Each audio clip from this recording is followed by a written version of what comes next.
All right, folks, welcome back. This is the daily log entry for February 16th, 2021.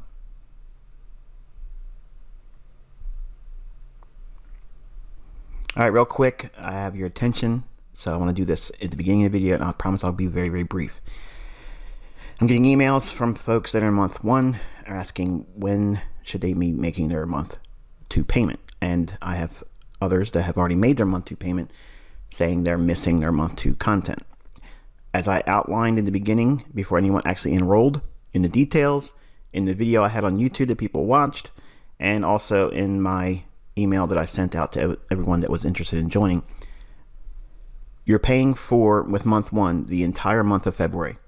So if you only were going to stay here until the end of the first month's duration, you know, how much it paid for in terms of time being here, it would carry you all the way up to March 9th, 2021.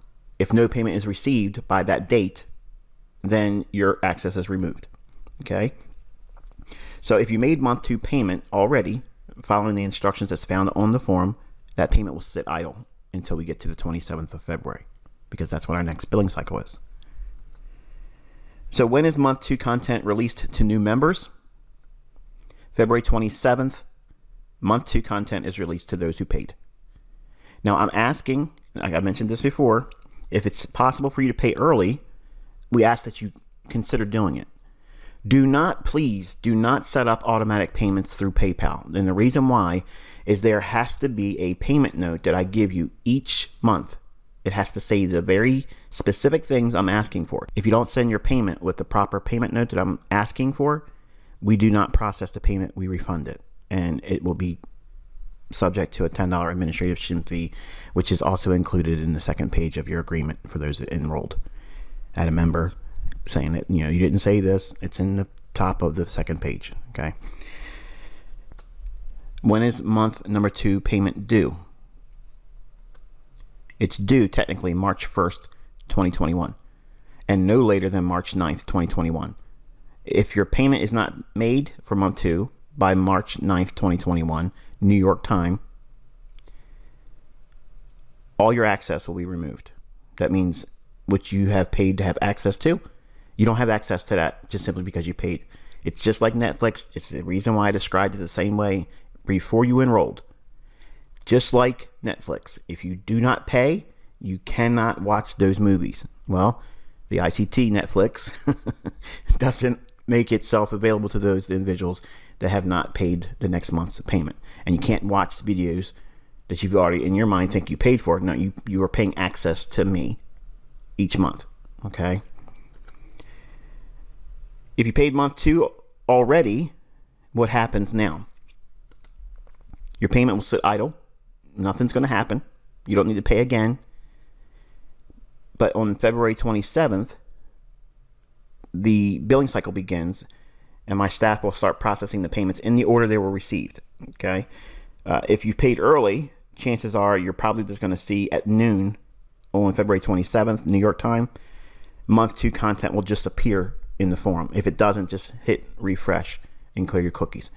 If it doesn't do it then, you may have just probably made your payment on the 27th and we haven't got to you yet in the order that the payments were received. Now, I feel kind of silly going through this, and I know some of you in here are probably thinking, like, this was obvious stuff. You made this very clear. But for some reason, there are still members that didn't see this. They didn't see it in the last video that I included about payment instructions, and they don't see the post in the month one content area on the forum that says month two payment instructions. They don't see the link at the bottom of month one content. All the way at the bottom it says instructions on how to make month two payment. Click this and click it. It gives you all the instructions. I'm adding it here, okay? And I know I'm probably annoying those that aren't paying payments anymore, but it is what it is. I have to make it available because you all are in respective user groups, and it's easier for me to just put it here, and it's common knowledge. What payment note do I need to include with month number two payment? It must say this, okay? It must say this exactly. And then in this area here, you would include the email address that you used at your enrollment. Month number three content. So you guys know, it will not be released until March 27th, 2021 to those who paid. As you might have guessed, Month number 4 content will not be released until April 27th, 2021 to those who paid. Each month you can pay ahead and early, which helps us spread the payments out. If you are thinking you have until March 9th, so I'm just going to wait until that date, that will only help to bottleneck us, and we will be crushed with payments, and it will take us a long time to get through all of them.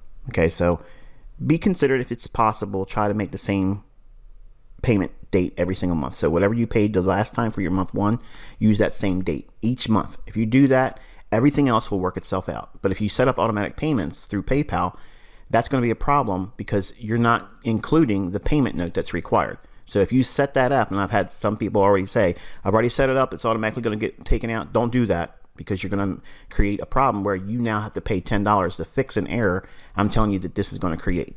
So don't do that. Just manually do it. I will prompt you as we get closer in the forum, but I'm not going to add it in the videos like this. But I'm just adding it here one time so you can see it and know that this is the order and the schedule, how everything's going to be released. Okay? And as you know, month number 5 content is going to be May 27th. And just keep going out until we get to charter membership level. If you fail to make your month 2 payment by March 9th, 2021, all access will be removed, as I mentioned earlier. If you make your month 2 payment after March 9th, 2021, this is considered late. It will be processed on March 27th, 2021 if it is sent with the correct payment note. If it is not received by April 1st, 2021, your account is permanently canceled and you will not be able to rejoin. No exceptions.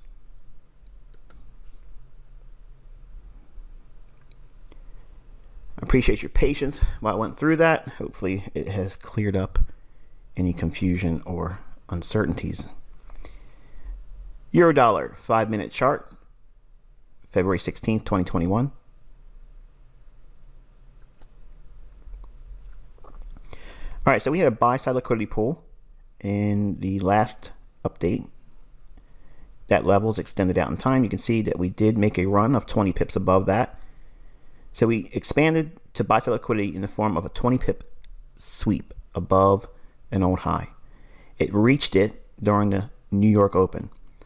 The run starts from London Open kill zone, rallies up, and then clears buy side liquidity. Now I want you to go and look at what we were expecting for dollar index. Okay, there was relative equal lows that I said that we would probably draw down into. That would be the next draw on liquidity. And vice versa, we see that happening here with the run on buy side liquidity for euro dollar. Now, if we reach those objectives and they're outside of a dealing range, in other words, we're below old lows, so we're reaching into and tapping into external range liquidity, which is being seen here. This is external range liquidity in the form of buy side liquidity or buy stops. The dollar index, which I'll show more specific details, obviously because of the midweek review on Wednesday. I'm not going to include a dollar index chart here, but for your own studies, go back and look at the notes that you should have taken by watching the commentaries and in the daily logs, what we were anticipating for the dollar index. It traded down to those lows, and then we had a reaction today.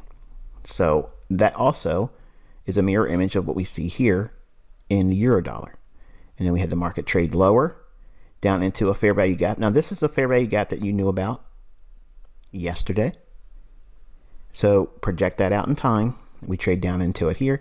Small little bounce, and now we're consolidating. And the fair value gap on the daily chart is what we're also trading inside of. It's a larger range that's not being defined here in this chart. But London close, it just hits the low right before the beginning of London close. So we're seeing turning points here. And that's what I'm training your eye with initially. As first month students, even if you are a 2016 group member, you should be going through this mentorship with the same mindset that this is the first time for you. Okay, and you'll pick up things that you didn't pick up the first time and years ago when you went through it with me. Training your eye to see these intraday turning points is critical for you to know the beginnings of finding setups. And the lesson I'm going to include in the midweek review is where your focus should be at as a month 1 student and where you should measure your aptitude at the end of this month. So when we go into month 2, for those individuals that are progressing into month 2 and choosing to stay with us, what should you have gained from month 1? And you may not know it by watching the video tomorrow, but you want to finish the rest of your time here until March 9th, if that's all you're going to stay here for and you're not going to go into month 2. The way you measure your ability to see from an experience standpoint, what did you or what should you have gained in understanding just from 1 month be with me here, okay? Sitting down with you doing this exercise, because this is providing a basis of the foundation that you need as a student here. And if you've just been looking at this thinking, well, this is really not helping me, I'd rather have signals, because I had students also from month 1 email me straight out and say, ICT, I need signals. Well, I already told you all that this is not signals. It's not code word, come in here, I'm going to give you secret signals. That's not what this is. I'm teaching you how to do this on your own. But you have to do these things to learn how to do it. You have to condition yourself. You have to understand what it is that starts the framework for these setups to form. If you don't have this part, nothing else makes sense. I could literally put a charter membership model right in front of you, trading plan, even algorithmic theory, and you'll still blow it. You won't understand it, number one. You won't understand it. But you have to see these things here. And it may not feel like it's doing anything for you. But the first lesson in month 2, I'm going to show you how you can visually see what you've learned in month 1. But I'm going to tell you what it is that you should be focusing on if you haven't been already. So that way, when you get tested in the first lesson in month 2, you'll be able to see, oh yeah, I definitely can see what I've gained now. Whereas right now, it may not feel like you've learned anything. It's entertainment probably for you to see, yeah, wow, he's really dressing these charts up and it looks, I can see it here, it's hindsight. I don't want you fooled in thinking that that's all this is and that's the limitation to it. It's not. I'm teaching you how to track smart money. When do they operate? What does it look like? And also proving to you that IPTA exists by focusing on these intraday turning points. I'll cover that more when we get into our midweek review tomorrow.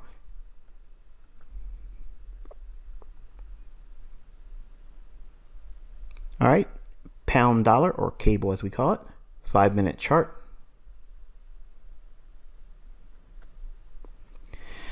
All right, so we have the daily April 24th, 2018 order block. This is the low of that candle. So we traded up into, deeper into it here. And this is the mean threshold of that daily bearish order block. Okay, so I showed you specifically what candle in the daily chart yesterday. And now, using those levels, you can see what we traded up into, the mean threshold of that bearish order block. We reacted to that, traded down during the London Open kill zone, traded back up into a fair value gap with a bearish order block. Look at the bodies of these candles in here, respecting the order block and the open of that candle. Yes, we have a little bit of a tail here, small one here, and a little bit of movement there. But the bulk of the trading in all of these candles right here is being capped by that very candle right there. Now, why that candle? Because it's accompanied with this sell side imbalance, buy side inefficiency, or fair value gap. So it's coming back up, rebalancing. And once it does that, it spends a little bit of time in London Open, trades back down in, trades to the order block here that's overlapped with that daily April 24th bearish order block. That's the low of that candle. It's hitting that, rallying up. One more time, going back up into the bearish order block. This is a reclaimed order block. In other words, it's going back up into that area. But it's happening at a time when we would not reasonably expect a whole lot of activity because we're using these specific time elements. And I'm focusing on these initially. As you go deeper into the content with me, we get into a specific month, this will change into a different time or a different way of looking at the kill zone. But I want to train you to see what it looks like with these, okay? If I start adding more things, it's just going to inundate you even more because there's a lot of content already. Many of you have already emailed me and said, man, this is a lot of stuff and I'm intimidated. What do I do? Just trust me. Okay. Consume the content in the order that it's given to you from the top down. Is it important for you to go through all of the commentaries back in 2016? Yes. But do them at your own leisure. The main thing is the right now content, the commentaries right now. This is me going through and pulling out all the things that you would have learned by listening to those discussions, but it's also a way of amplifying what is discussed in those daily live sessions at the time, but they're no longer live sessions anymore in 2016.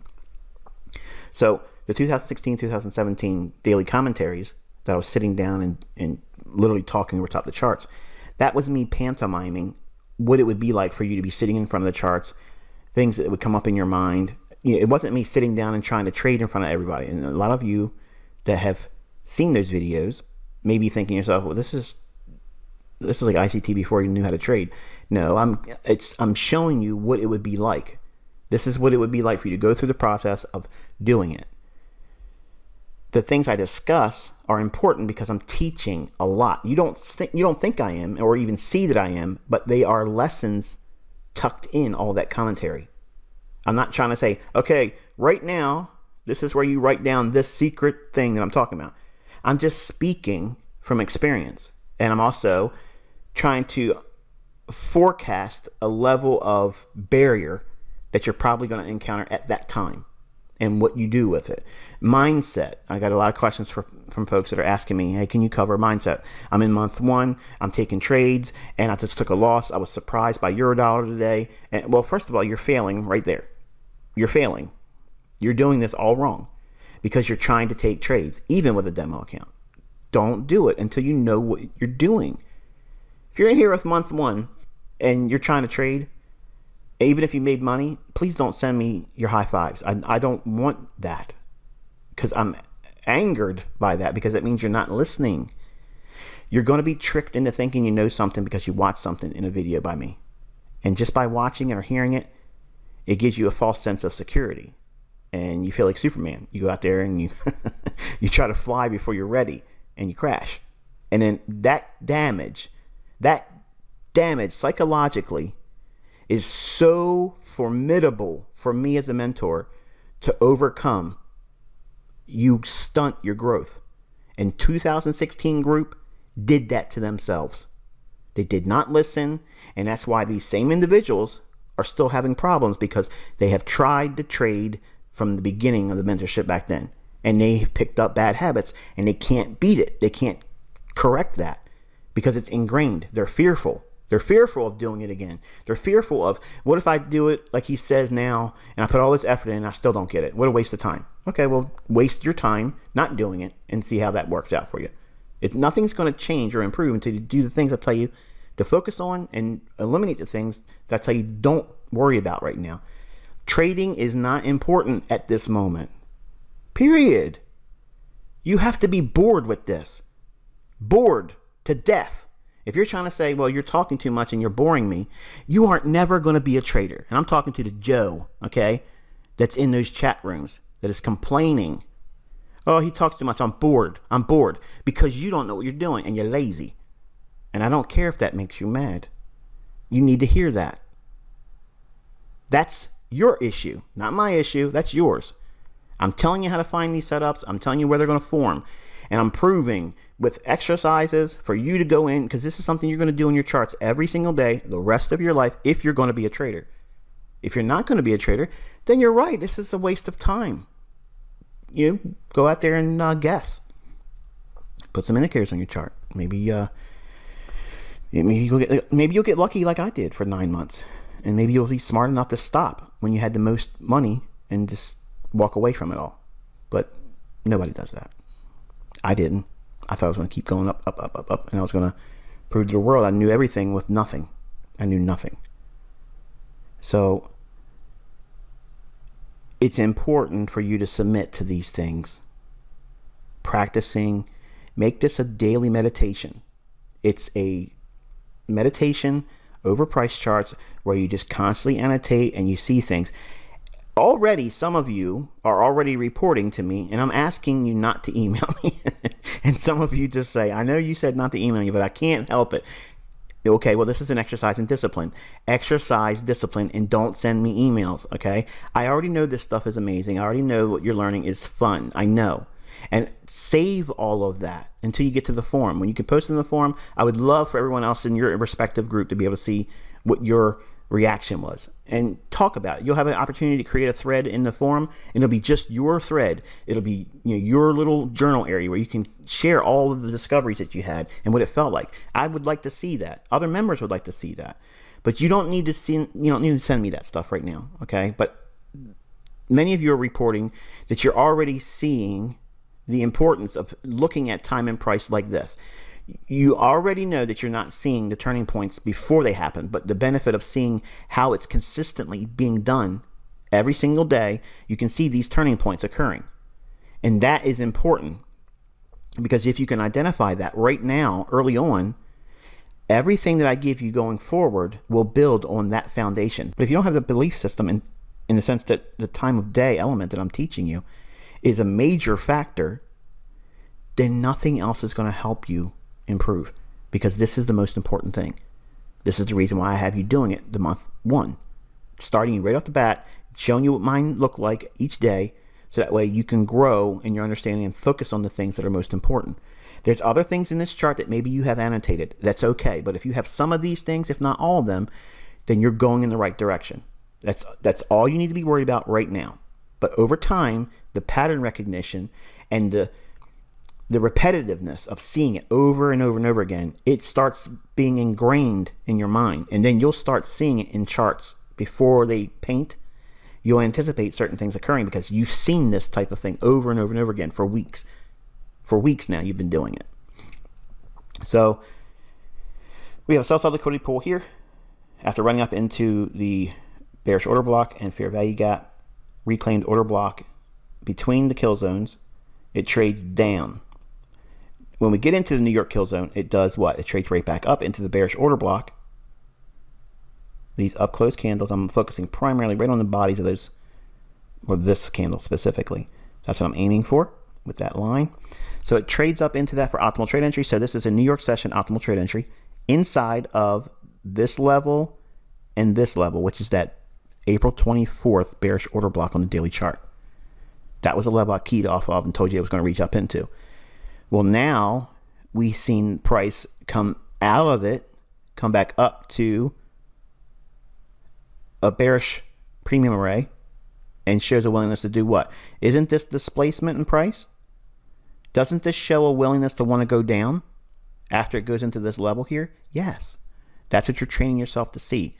Early on in month one, just observe these things. You do not need to agree with everything I'm saying, because you're not going to know what it is I'm leaning on to build the case for this right now. And what is a reclaimed order block, you're asking? It's taught to you, okay? You just got to go through each month's content and then take in a little bit more lessons and let it happen naturally. It's a lot of content coming, but don't be in a rush to rush over this portion of your learning, because this is important. It's critical. If you don't do these things, you will not learn here, or you'll learn at a rushed pace, and you'll look at things that are important when they're less important than the things I'm focusing primarily on. So we have optimal trade entry here at time of day, New York open, and it drops lower. Big figure 139 here. I taught you this already in month one. I mentioned this, and you'll hear it talked about when we go into deeper lessons and in charter level. If it ever crosses a big figure level, a big figure is a 0-0 level, like 1.400. That's a big figure. 1.3800. That's a big figure. A mid figure would be 1.3950. Okay. Then you also have the 20 levels, which is 1.3920. That's an institutional level. And then you have 1.3980. That's an 80 level, or institutional 80 level. Those levels are very sensitive from an algorithmic standpoint. So you end up having like these minor turning points, which can become intermediate turning points at those respective levels. But a big figure, a mid figure, or a 20 or 80 level, they're all institutional levels. It's not important for you to have every single 20 level, every 50 level, every 80 level, every 00 level on your chart. It's too much clutter. You just need to be trained early on to look at and observe where we are in the dealing range and what levels exist. And draw attention to them if it's important, but if it's not important, don't draw any attention to it. But be always aware of what they are over here and in the scope of what you're looking at for price, because they're going to overlap many times with a PD array. A PD array is like an order block, a fair value gap, an old high, old low, breaker, mitigation block, something to that effect. But back to this big figure. If we trade down through it, and this is the same if we trade up through a big figure too, but if we trade down through a big figure, it can trade as much as 40 pips through a big figure. That's acceptable, okay? Generally, it's 10 to 30 pips. And what I've annotated here is, just like I said on the euro dollar, now we're showing it with a run lower on the British pound, where we have a 30 pip run below the big figure. It went 30 pips here, and it touches and closes the discount low, the fair value gap on the 15-minute time frame that I showed you yesterday. Hits that ahead of the London close time period. It makes the low of the day and then rallies sharply back up to the bearish order block here. So that's another area where it's a reclaimed order block. It senses to that level, comes back down in, trades to what level? Big figure, bounces back up into that daily April 24th bearish order block low, and it's hanging around in here and goes into consolidation. By looking at this every single day and focusing on these tiny intraday price moves, even if you cannot trade these. Okay, I had a fellow email me say, hey Michael, I only have this type of time available to me in the day, and it's really outside of all the kill zones. Like it's a weird time period for him to be able to say, I'm able to sit down in front of my chart and trade. So in all transparency, I said, look, maybe you would probably be best suited to trade on a daily and or 4-hour chart. And you don't need to be watching price action minute by minute with that type of model. It takes a lot of discipline, but it's still possible. And I traded that way when I was a working man back in the 90s. So when I was doing the vending business, I was trading basically a daily chart, but using the previous day's hourly chart. And I was waiting for the sessions to start trading in the futures pits. I would know what that time was, and I would have a quote trek machine, which was like a little, radio, basically. It was kind of like the dimensions of maybe an iPhone or a Galaxy Note today. It was very similar in terms of the dimensions, how thick it was and how big it was in your hand. It just had an antenna, like an old FM AM radio. You just pull the antenna up. I had that duct taped to my work truck windshield. I would literally look at that all day long, but I would be literally holding it in my hand, waiting at when the bond market would open up, when the grain market would open up, when the S&P market would open up. So I had in my mind what I anticipated seeing as an opening price. I didn't know where it would open, but when it opened, it gave me that idea that I teach you all with the Sunday weekly gap opening. If I'm bullish, I want to see it gap up and then come down, fill the gap, and then run higher. If I'm bearish, I want to see it gap down and go up, fill the gap, and run lower. Well, that same premise I use on an intraday basis. And you can do that as a position trader, but you need to be made available at the time of the market opening. And as a futures trader, that's important. But as a Forex trader, you just got to be able to look at your chart at key times, like 8:30 in the morning New York time. It doesn't matter if you're sitting in front of the chart all day long. I don't care if you have a job, if you're running a business, if you're in school or whatever. Everybody has the ability to pull up their phone and look at where a market's trading at 8:30 in the morning New York time.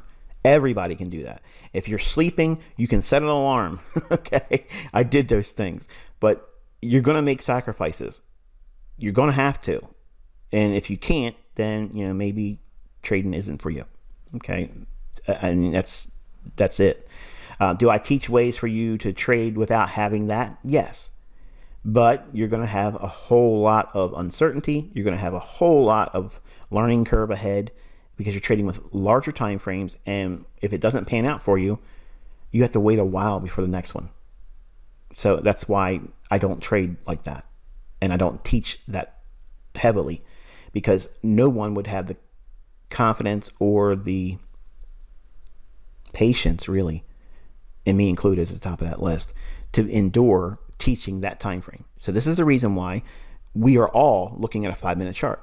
Whether you want to be a 5-minute trader or not, you're learning price with this time frame, because it teaches everything that you would apply to a hourly chart, a 4-hour chart, an 8-hour chart, a daily chart, a weekly chart, a monthly chart. This is all the same stuff, but it's highly specific because it's showing you the importance of the time element each day, and when the algorithm overlaps with these key times and what you anticipate.